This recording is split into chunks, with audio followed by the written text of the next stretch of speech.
जैसा भोजन खाइए वैसा ही मन होए, जैसा पानी पीजिए तैसी बानी होए। इस दोहे में संत कबीर जी कहते हैं, जैसे आचरण में आप रहेंगे, जैसा आचरण करेंगे, वैसा ही आपका स्वभाव और आपके आचरण में परिवर्तन आएगा।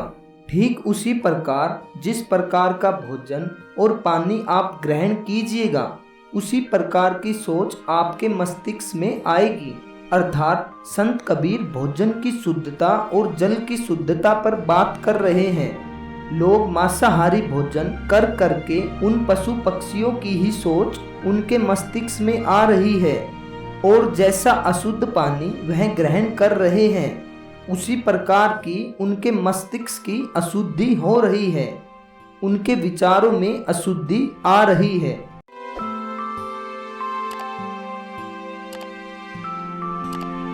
सतगुरु की महिमा अनंत, अनंत किया उपकार, लोचन अनंत उघारिया, अनंत दिखावन हार। इस दोहे में संत कबीर दास जी गुरु की महिमा का बखान कर रहे हैं। संत कबीर कहते हैं कि गुरु के माध्यम से ही हमें वह दिव्य चक्षु अथवा ज्ञान की प्राप्ति होती है, जिससे हम निराकार और निर्गुण रूप का दर्शन कर पाते हैं।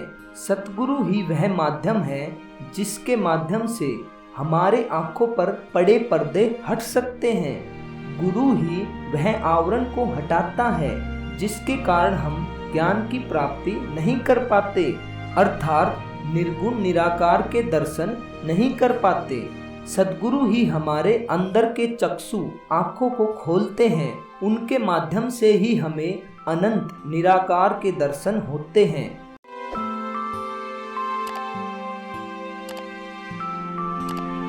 कबीर लहरी समंद की, मोती बिखरे आई, बगुला भेद न जाने, हंसा चुनी चुनी खाई।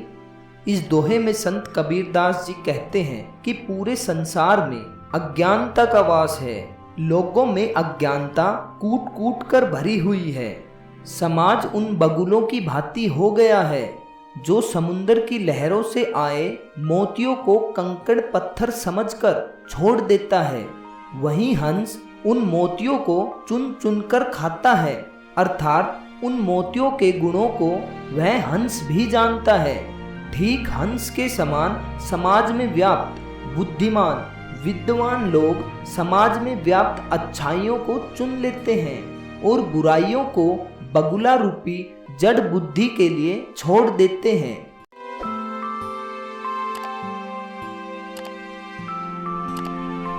राम रसायन प्रेम रस पीवत अधिक रसाल, कबीर पिवन दुर्लभ है मांगे शीस कलाल। इस दोहे में संत कबीरदास जी कहते हैं कि राम नाम का जो रस है, जो रसायन है, वह दुर्लभ है, वह सभी को नहीं मिलता है। राम नाम का रस तो उसी को मिलता है जो राम की खोज करता है। इसके लिए अपने शीश को कटवाना पड़ता है, मगर राम नाम का रस जिसको मिलता है उसे किसी और चीज की आवश्यकता नहीं होती है। इसी बात पर संत कबीर जी फिर कहते हैं कि राम नाम का रस दुर्लभ है, जो कबीर को भी नहीं मिल पाया। पीने वाले इस रस को रसीला मानते हैं, इस रस में मिठास है।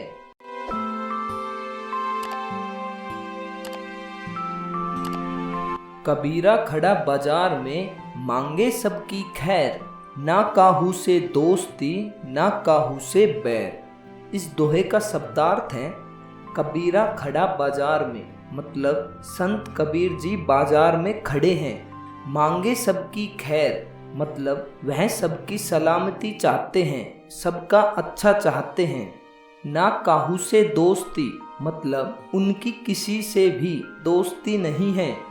ना काहू से बैर मतलब उनकी किसी से भी शत्रुता नहीं है। इस दोहे की व्याख्या है, संत कबीरदास जी कहते हैं कि कबीर का किसी से न प्रेम है न द्वेष है। संत कबीर को इन सब चीजों से क्या लेना, वह तो ईश्वर की आराधना में निकला है। ईश्वर की आराधना इन सब से परे है। संत कबीर सबकी खैर, सबकी सलामती मांगते हैं, सभी सलामत रहें, सभी सुखी रहें। संत कबीर की किसी से दोस्ती नहीं है और ना ही किसी से बैर है।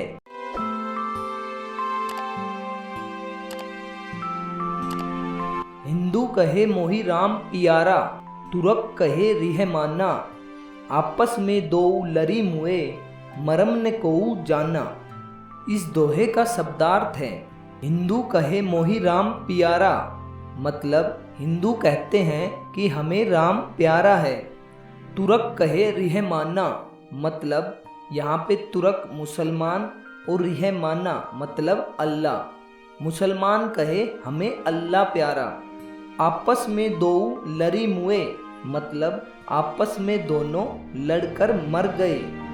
मरम ने कोऊ जाना, मतलब दोनों में से कोई भी इसके बारे में नहीं जानते हैं। इस दोहे की व्याख्या है, संत कबीर कहते हैं कि हिंदू को राम प्यारा है और तुर्कन को रहमान अर्थात अल्लाह प्यारा है। दोनों इसी की लड़ाई लड़ते रहते हैं। आपस में इसी बात की लड़ाई है कि राम बड़ा कि रहमान बड़ा। इस लड़ाई को लड़ते लड़ते आखिर में दोनों मर जाते हैं, मगर राम नाम के रस को नहीं पी पाते, प्राप्त नहीं कर पाते। कोई भी उसकी भक्ति में नहीं डूब पाता। बस तू तू मैं करते करते इस जगत से विदा हो जाते हैं। संत कबीर का यह दोहा जीवन में बदलाव लाने के लिए उपयोगी है।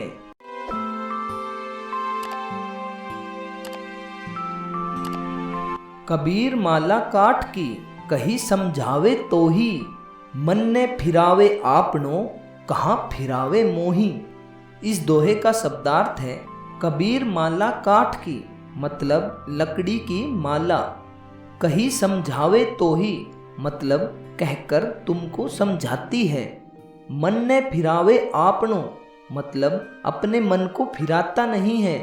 कहाँ फिरावे मोही, मतलब मुझको क्यों फिरा रहे हो।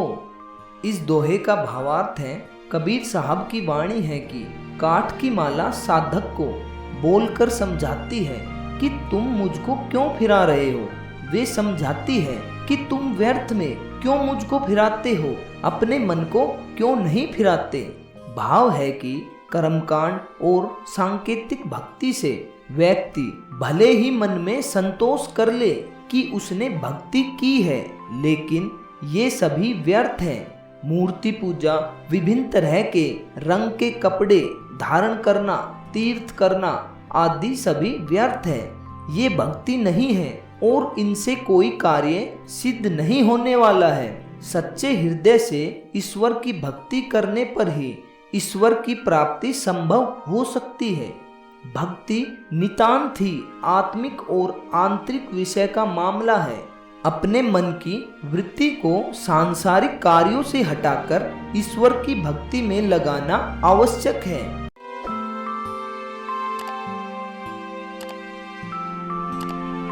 कबीर कुत्ता राम का, मुटिया मेरा नाव।